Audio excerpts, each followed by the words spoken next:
welcome to Butterflies of Wisdom, everyone. As you know, today is Tuesday, and we have a jam-packed episode.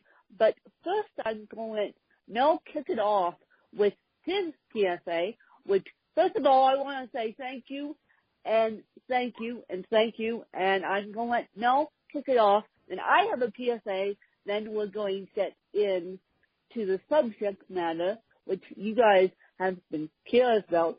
Can a person with a physical disability like CT have kids, or can a disabled person in general have kids?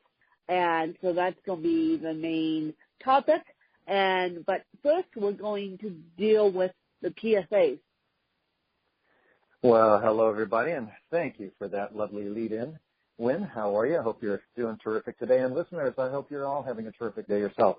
Yes, PSAs, let's get that out of the way.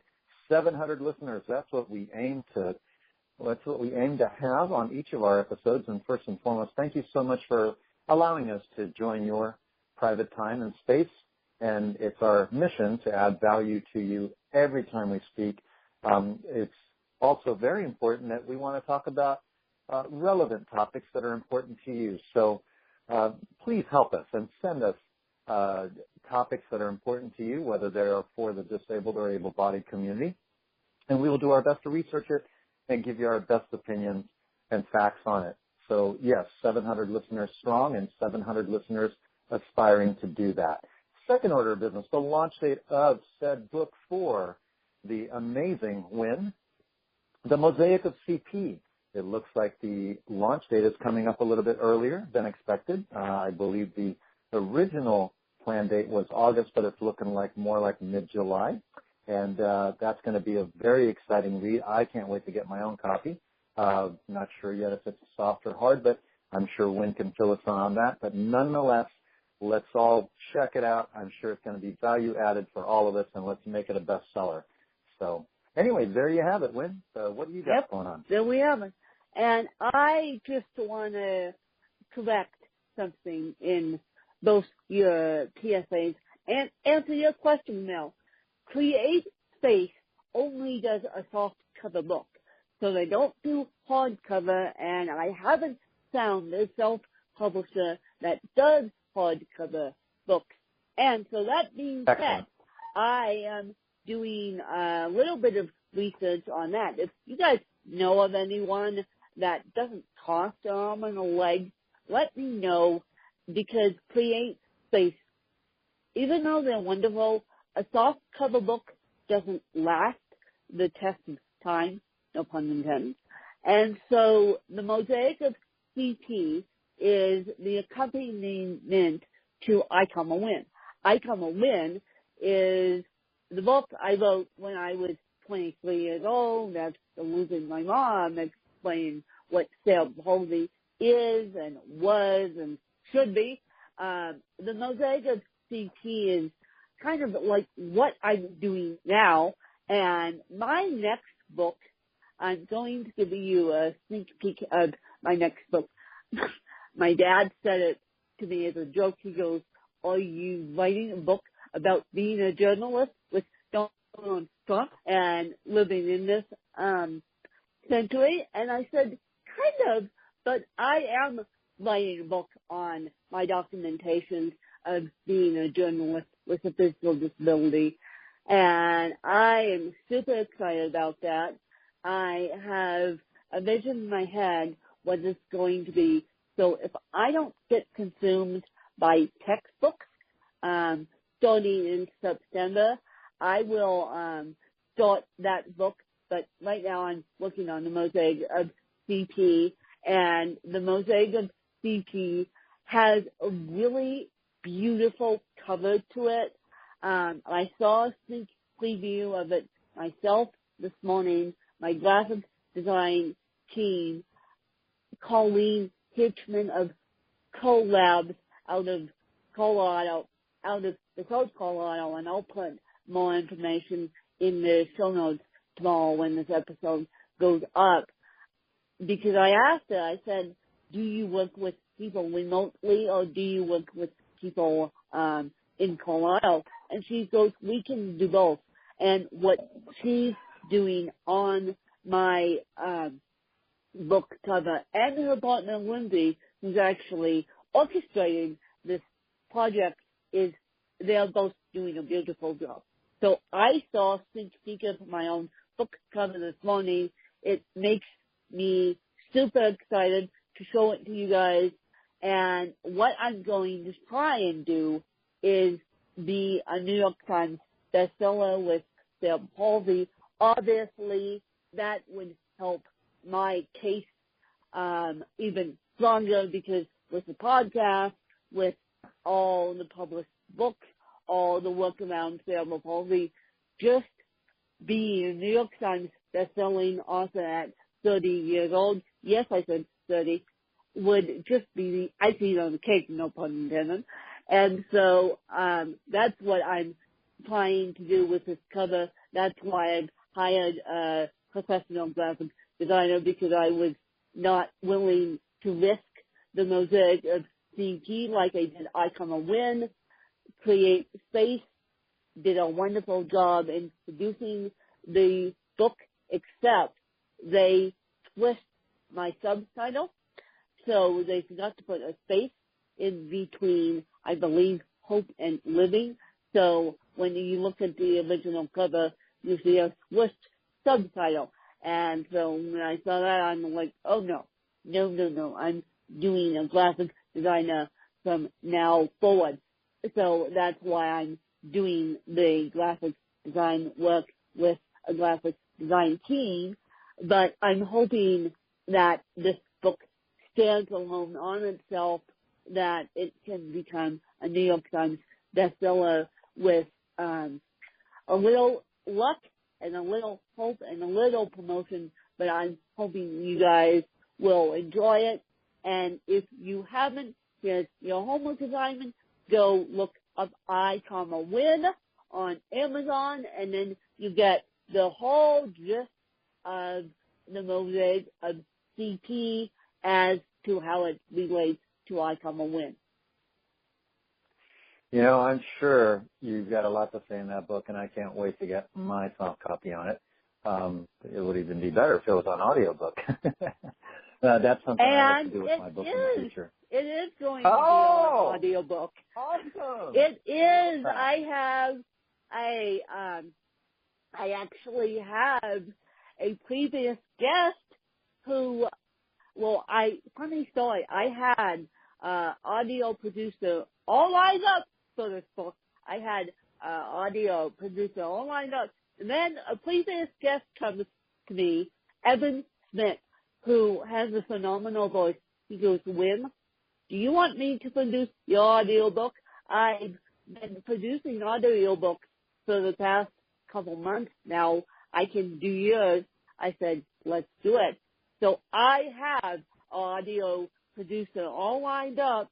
We're just getting the manuscript together. That book should be coming out in September, the audio version. And yes, I'll have a cover on the audio version as well.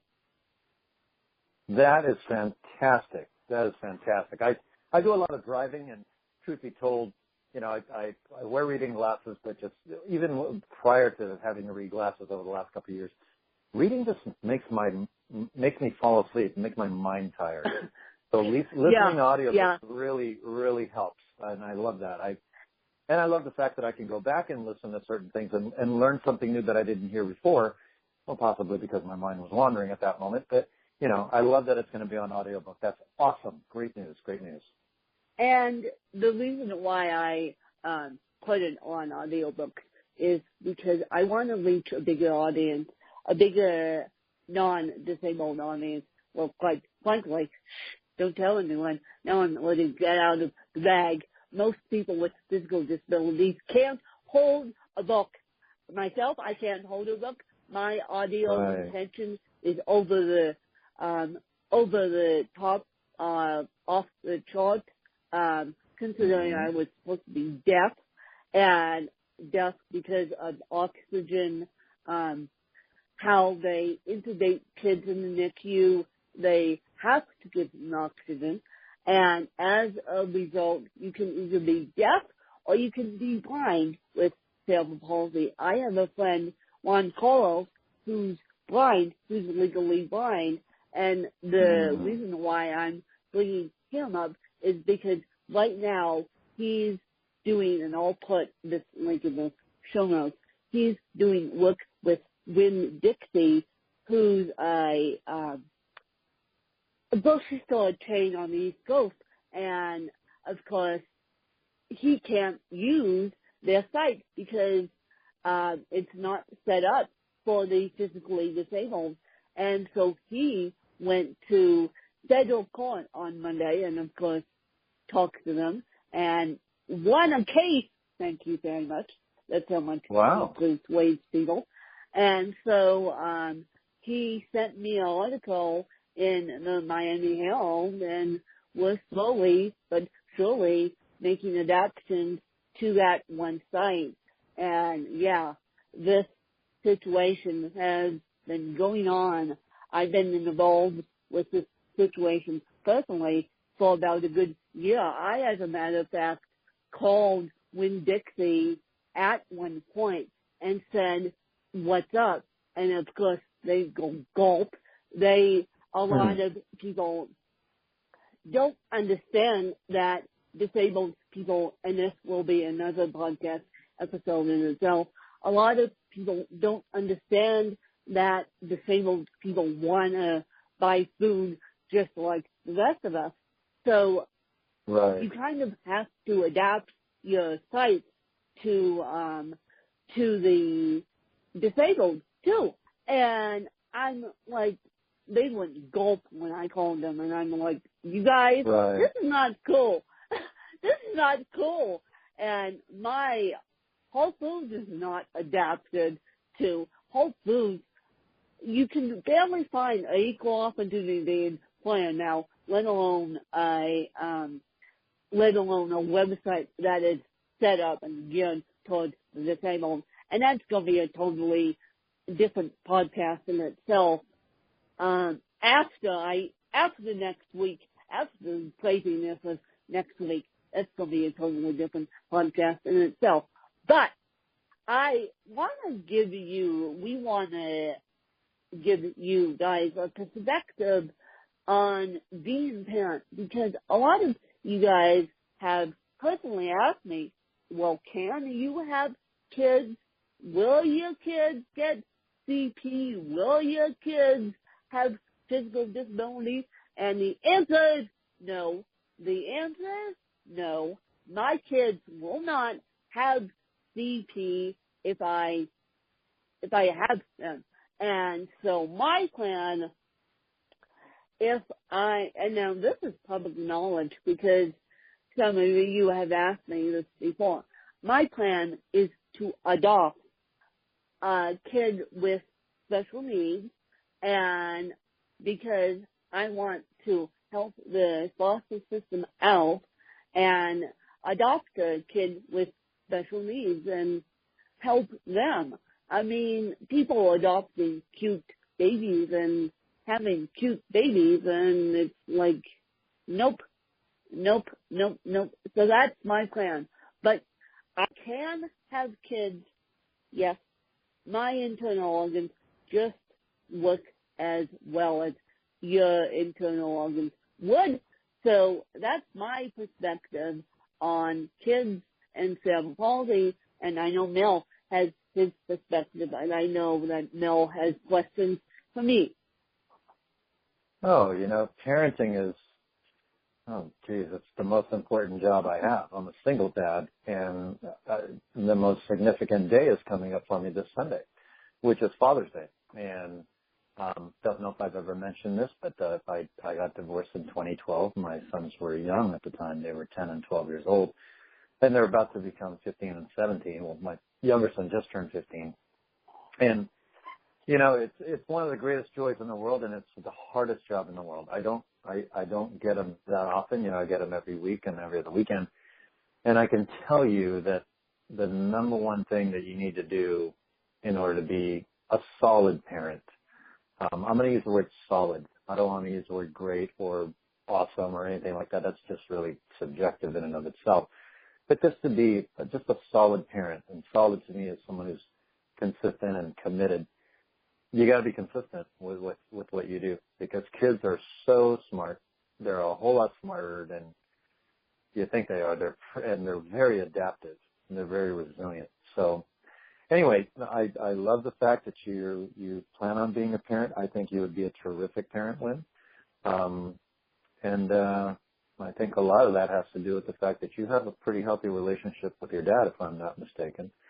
And I it, do. it starts And with that. Yeah, I had a fabulous relationship with my biological mom, and I have a fabulous relationship with my stepmom, soon to be. Right. And I have a fabulous relationship with my stepsister. I mean, my stepsister and my stepmom didn't know what CP was until they met me and until they started helping me. And so I think, as I was explaining this morning to someone, I think there has to be a lot more awareness on disabilities than there is right now. I asked one Carlos. I said, who is one of my business partners, now not so much because he's so busy. And I said to him, because I was looking at scholarships. By the way, you guys, I still am. Even though I have school covered by loans and grants, I'm still looking at scholarships. And so if you guys know anyone who wants to help a disabled person out, please let me know, or please let Joe know, and then we'll toss it out to the universe. But I've got everything covered. I now just need to pay loans back once they get in grace and everything else, but all the loans and all the grants would help. But my point being is I asked Juan Carlos, I said a couple of weeks ago, would United Cerebral Palsy give me a grant scholarship? Now, granted, I'm 30 years old going back to school. Yes, I'm not saying I'm 29 and over because that's not the picture. I only have 9 more days of being 29. So granted, I'm 30 years old going back to school. And Juan Carlos said to me, aka JC, said to me, there's no way. There's no way that United Cerebral Palsy would give you a scholarship, only because they're so much into research about cerebral palsy that they're not so much into awareness. And this is a national and international organization for cerebral palsy. Drives me nuts that I'm doing more raising of awareness for cerebral palsy and all other disabilities at that than these national organizations are. I have a friend with Down syndrome who got a scholarship to go to school back east from her National Down Syndrome Association. And now granted, her mom and dad were really connected in the Down syndrome community, and I'm really connected in the cerebral palsy community, and my dad would be really connected in the cerebral palsy community if I asked him to be. But I don't think my own disability would help me out with college because they want to do research and research and research. Now, granted, I like research with the rest of them. The University of Google has been great research too. But there's enough, you can do enough research until you're blue in the face, but knock it off with the research. I'm sorry. Knock it off with the research and do a 50-50 split between research and awareness And that's why I want to lay the light on having kids with cerebral palsy and adoption and all that good stuff, because I believe that medical technology is going to change, but without the awareness of medical technology, we can't help the researchers do the research they need to do.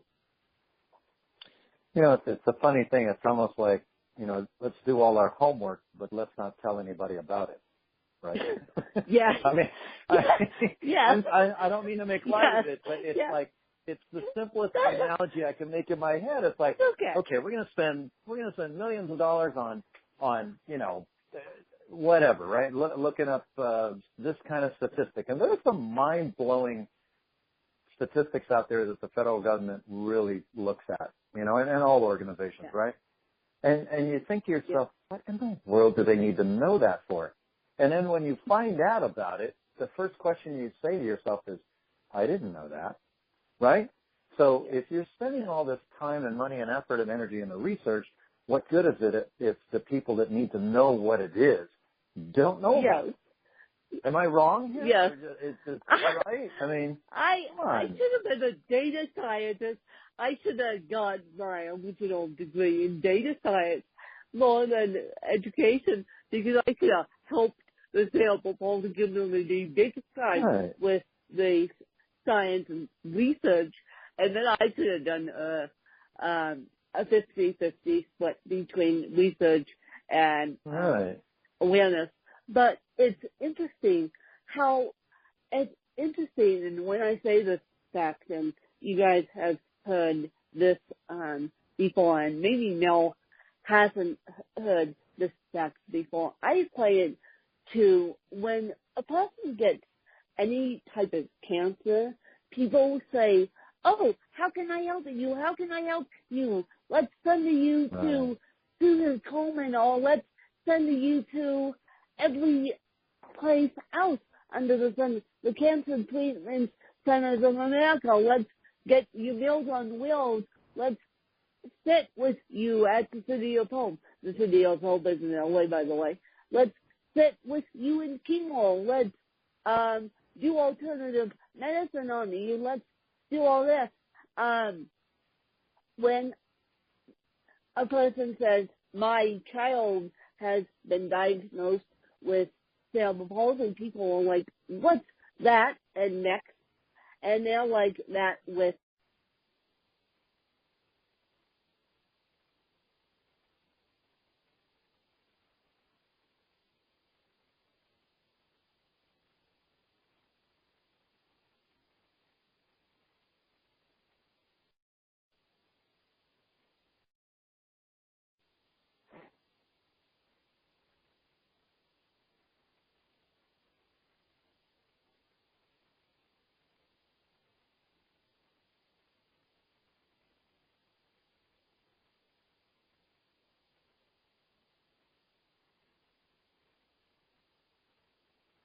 The host has joined the conference.